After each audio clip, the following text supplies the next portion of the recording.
श्री राधा कृष्ण भगवान की जय। आज इस वीडियो में हम सुनेंगे श्री राधा अष्टमी का व्रत, इसकी कथा, इसका महात्म्य, इसका फल और शास्त्र का प्रमाण। तो सबसे पहले सुनते हैं शास्त्र का प्रमाण। ये किस ग्रंथ से मैं आपको सुना रहा हूं। राधा अष्टमी का महात्म्य, इसकी कथा शास्त्र में श्री पद्म महापुराण के चतुर्थ खंड, इसका नाम है, इस खंड का ब्रह्म खंड, इसके 7वें अध्याय से सुना रहा हूं। इस अध्याय में कुल 44 श्लोक है। और शौनक आदि ऋषियों ने जब पूछा सूत पुराणी से कि मनुष्य किस उपाय से ये दुष्कर संसार सागर को पार कर सकता है, और राधा जी का महात्म्य हमें सुनाइए, तब सूत पुराणी ने कहा, पूर्व काल में यही प्रश्न नारद मुनि ने भगवान ब्रह्मा से कहा था। तब भगवान ब्रह्मा ने जो कहा वो सुनिए। तब भगवान ब्रह्मा ने नारद जी से कहा था कि भाद्रपद महीने के शुक्ल पक्ष की अष्टमी तिथि पर राधा जी का प्राकट्य हुआ था, और राधा जी के प्राकट्य दिन पर राधा अष्टमी पर व्रत करने से क्या फल मिलता है, वो फल कहने के लिए स्वयं भगवान श्री कृष्ण के अतिरिक्त, इसके अलावा, श्री कृष्ण के अलावा कौन समर्थ हो सकता है? कोई नहीं समर्थ हो सकता, ये अर्थ है। अर्थात ये भगवान ब्रह्मा ने कहते हुए आगे कहा कि मनुष्य अगर एक बार भी भक्ति पूर्वक श्रद्धा से राधा अष्टमी का व्रत करे तो करोड़ों जन्मों में इकट्ठा हुआ पाप वो नष्ट कर सकता है। करोड़ों जन्मों में ब्रह्म इत्यादि सब पाप। और क्या फल मिलेगा? 1000 कन्यादान से भी अधिक पुण्य। अब चातुर्मास है, पुण्य सब होते हैं अक्षय। चातुर्मास में जो कुछ भी धर्म कर्म करे उसका फल अक्षय होता है। आगे सुनिए, गंगा आदि तीर्थ में स्नान करने का पुण्य फल भी मिलेगा।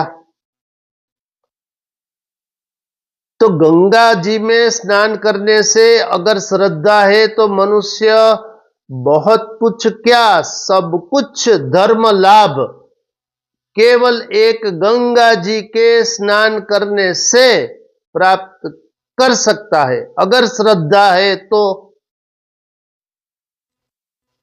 ये बहुत बड़ा फल है। आगे मैं इसके विषय में और भी स्पष्टता करूंगा।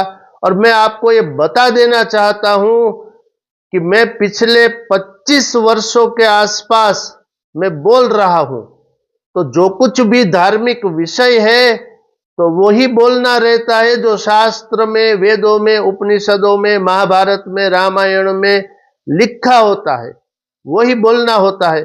जैसे अभी राधा अष्टमी का महात्म्य आप सुन रहे हैं, तो ये जो महात्म्य राधा अष्टमी का है वो मैं इसी से बोलूंगा, इसी से बोला हूं। वर्षों पहले भी यही सब बातें मैंने प्रस्तुत की है, प्रमाण तो यही रहेगा। जिन जिन शास्त्रों में जो कुछ भी व्रत त्योहार कैसे करना है उसमें तो बदलाव हो नहीं सकता, क्योंकि शास्त्र वही रहेंगे, पुराण वही रहेंगे। तो अगर आपको जैसा मैंने बोला है ऐसा किसी प्लेटफॉर्म पर, सोशल मीडिया के, अगर आपको दिखाई पड़े, सुनाई पड़े, तो मुझे अवश्य कमेंट्स करके उसकी सब डिटेल भेजिएगा, क्योंकि बोलना यही है और फिर भगवान तो देख ही रहे हैं कौन सही है कौन नहीं। अभी मैं डिटेल करना नहीं चाहता, आप संक्षेप में समझिए। मेरे जितने प्रवचन है, वीडियो है, मेरे लिखे हुए भजन है, मेरे संगीतबद्ध किए हुए राधा कृष्ण के भजन है, वो सब मैंने ही लिखे हैं, मैंने ही बोले हैं, मैंने ही संगीत तैयार किया है। ये सब बातें मैं बोल रहा हूं, सब प्रवचन मेरे ही है। वेद शास्त्र पुराण इत्यादि पढ़कर और भगवत कृपा से, गुरु कृपा से मैं सेवा करने का प्रयत्न कर रहा हूं। क्योंकि कलयुग है ना, तो प्रायः सबके पास पुराण कहां, महाभारत कहां, रामायण कहां। जो जिज्ञासु है, भक्त है, इसके पास तो रहेंगे ही। जैसे ये पद्म महापुराण है, इसके कुल श्लोकों की संख्या है 55,000। ये दूसरे सबसे अधिक नंबर के श्लोकों वाला पुराण है। अस्तु, अभी आप इतना समझिए, अगर हमारे शरीर का कोई भी वीडियो, कोई भी शॉर्ट्स अगर आपको कहीं मिले सोशल मीडिया के किसी प्लेटफॉर्म पर, तो मुझे अवश्य वो डिटेल्स भेजिएगा, कमेंट्स करिएगा। हम लोग सत्य के पथ पर चलने वाले हैं, धर्म की राह पर चलने वाले हैं।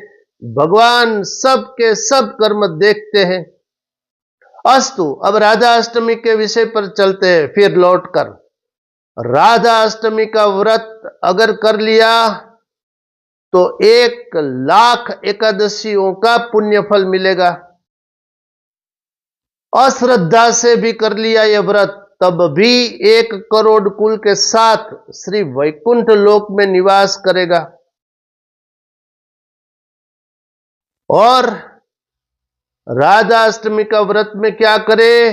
पूरे दिन उपवास करे, रात्रि में जगराता करे, और पूरे दिन और रात्रि में राधा जी की स्तुति करे, बहुत भाव से, भक्ति से सेवा करे, षोडशोपचार से राधा जी का पूजन करे, नैवेद्य अर्पण करे, दीप उनके सन्मुख प्रकट करे, प्रज्वलित करे, और उनकी जितनी हो सके सेवा करे, उनके स्तोत्र पढ़े, उनको प्रसन्न करने का प्रयत्न करे।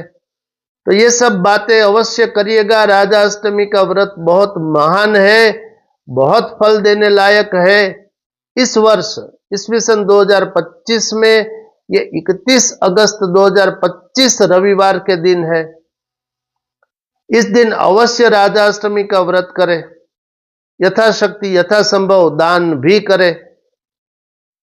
अस्तु, तो मैंने प्रमाण भी बोल दिया है। राधा अष्टमी का व्रत कहां पर है? पद्म महापुराण के ब्रह्मखंड के 7वें अध्याय में। इस अंक में इतना ही। इस वीडियो को लाइक करें, शेयर करें, कमेंट्स करें, सब्सक्राइब भी करें। शेष फिर कभी। बोलिए श्री राधा कृष्ण भगवान की जय। गोविंद राधे।